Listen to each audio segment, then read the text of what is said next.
और जम्मू कश्मीर से इस वक्त की बड़ी खबर, पाकिस्तान ने एक बार फिर फायरबंदी मुआहदे की खिलाफ वर्जी की है। जिला पुंछ के मनकोट और मेंढर में ये खिलाफ वर्जी की गई है। पाकिस्तानी फौज की जानिब से भारी गोलीबारी की जा रही है और हिंदुस्तानी फौज भी इसका मुंह तोड़ जवाब दे रही है।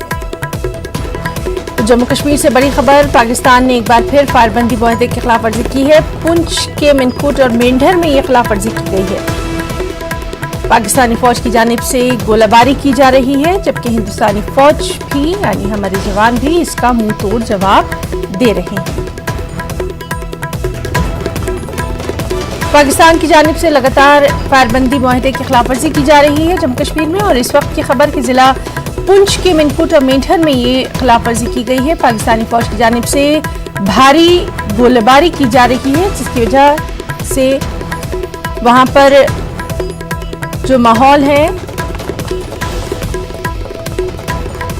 लोगों में खौफ व हिरास देखा जा रहा है और हमारी हिंदुस्तानी फौज भी इसका मुंह तोड़ जवाब दे रही है।